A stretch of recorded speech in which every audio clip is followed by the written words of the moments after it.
Hello po mga kababayan, kamusta po kayo? Sana po nasa maayos po kayong kalagayan. At tayo po yung mag-umpisa na. Magkomentuhan na po tayo dito po sa Tambayan Makabayan. Komentuhan po natin ito pong pinagtatanggol po ni Matibag ng NBI Director. Ito pong sinasabing nahuli at nasangkot sa pagre-raid nila o tangkang pagpasok sa Senate, mga kababayan, sa Senate building. Ay sumabit po mga kababayan. Sumabit sa paraffin test. Positive mga kababayan. At syempre po, ano po ang question o sinasabing palusot dyan ng NBI? Yan daw po ay sinasabing volunteer lang. Volunteer. Pero, volunteer, may hawak at nagpaputok ng baril. Hindi nga lang nakita ang baril. Pero may nakitang mga bala. At syempre po, positive. Siya ay nagpaputok ng mga baril o baril. Pakinggan po natin ito pong kapulisan sa kanila pong sinasabing positive itong NBI na sinasabing ni Matibag mga kababayan na volunteer. Patay kang bata ka. As of now po, nasa kustudiya pa rin po ito ng Pasay City Police Station. Na-inquest na po itong alleged driver na ito last week. Hindi na nakaligtas sa patong-patong na kaso ang driver ng National Bureau of Investigation o NBI na nahuli kasabay ng nangyaring gulo sa Senado noong May 13. Ayon kay Southern Police District spokesperson, Police Lieutenant Margaret Panaga, bagamat walang nakuhang baril sa driver, na-recover naman sa kanya ang 30 bala ng 5.56 caliber o M16 rifle, bukod pa sa 15 piraso ng bala ng 9mm pistol. Ang naisampa po sa kanya is RA 10591, alarm and scandal, tumults and heard disturbances of public order, resistance and disobedience to a person in authority or his agent, disturbance of proceedings, trespass to property, and violation of Senate security and direct assault po. Kinumpirma din ng opisyal na nagpositibo ang driver sa isinagawang paraffin test. Base po sa resulta po ng SOCO, nag-positive po ito sa nitrates po. Gunpowder nitrates po. Yun po ma'am ay chinecheck po, sa paraffin test po, chinecheck po kung may presence po ng mga nitrate particles po na karaniwang associated po sa gunpowder. Subalit, Yan po mga kababayan. Siyempre po, pinasinungalingan po di ba ng NBI yan? Pero ngayon, paano sila lulusot ngayon mga kababayan? Positive. Kahit ba sabihin nila na yan hindi NBI talaga. At yan ay kinuha lang nila para volunteer. Bakit mo pahawakan ng baril at papuputukin? At nasaan na yung sinasabi mo na walang NBI?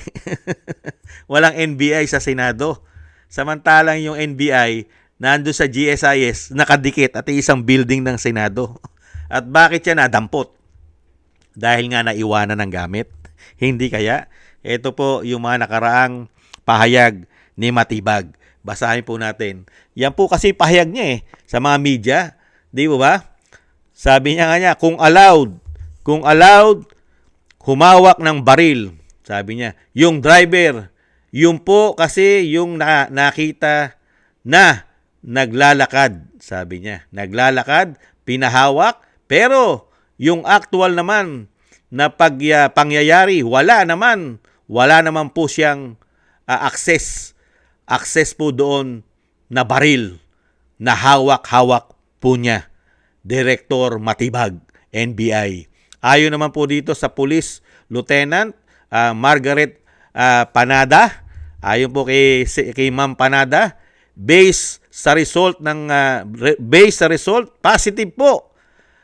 Positive po sa presence ng gunpowder yung alleged NBI driver. Positive sa gunpowder, mga kababayan.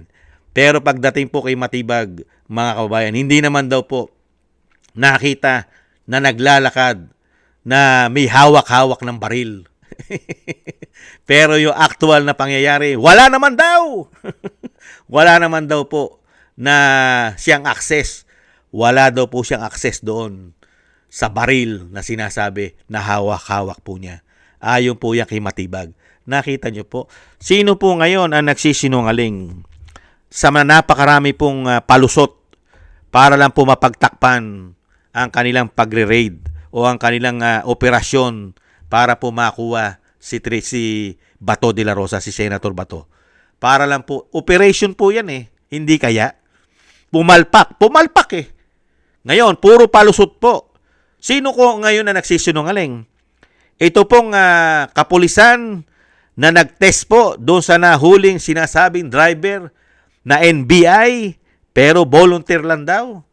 Na hindi naman daw humahawak ng baril at wala naman daw talagang baril pero nagpaputok. Ibig sabihin pala, yung kamay po nung nahuli na driver, yung kamay niya ay kusang pumuputok. Kahit walang hawak na baril ay pumuputok yung kamay niya. Ganyan po mga kababayan, katindi. Hindi. Ganun po talaga mga kababayan. Di po ba kasabihan na nga po yan ng matatanda? Ang sinungaling na tao, ano po kakambal niyan? Mga magnanakaw! Hindi po ba? Ang magnanakaw ay mga sinungaling! Di umano. Ayon po yan sa mga kasabihan. At yan po yata ang nakikita natin sa karamihang mga ina-appoint ng pamahalaan sa pangunguna ng tinatawag na bangag at bongit ng kanyang ate. Hindi po ba? Ano po ang aasahan natin sa mga tao na ina-appoint na mga sinungaling? Hindi po ba kakambal niyan ay pagnanakaw naman? Di umano. Maraming salamat po. Nagpapasalamat po tayo kay Police Lieutenant Margaret Panada dahil inilabas mo ang investigasyon at hindi ka nadiktahan ng matataas sa iyo. Di umano. Para makalusot sila. Para makalusot sila. Maraming salamat po, ma'am. At lumabas na positive sa powder gun ang driver nila. Matibag. Hindi kaya? Thank you po. At ingat-ingat po kayo, ma'am. Baka po sa susunod mga ilang araw mabaliktad naman po ang sitwasyon at sabihin na kayo ang nagsisinungaling at hindi po ang NBI director.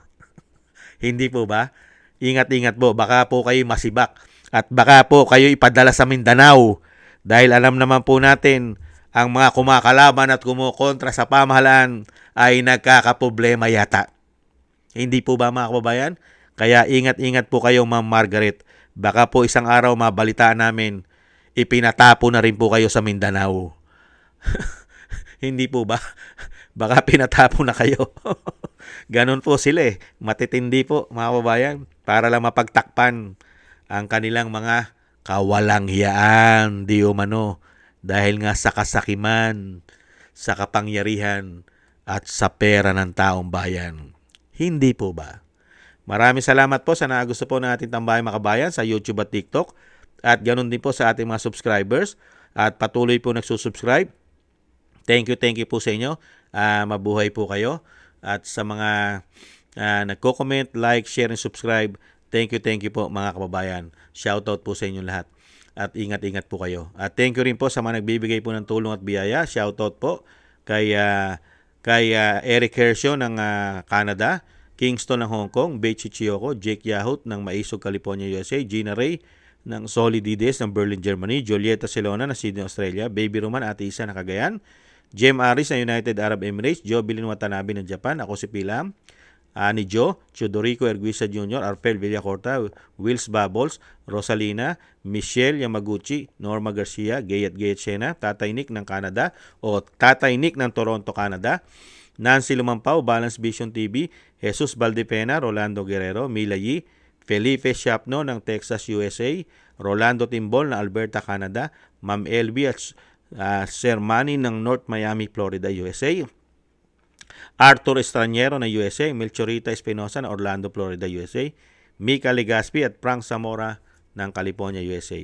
Shoutout po sa inyo lahat. Thank you po. At God bless po sa inyo lahat. At God bless po sa atin lahat. Taste lang po tayo mga kabayan. At ingat-ingat po at samahan po natin ng maraming dasal. Paalam. Bye-bye.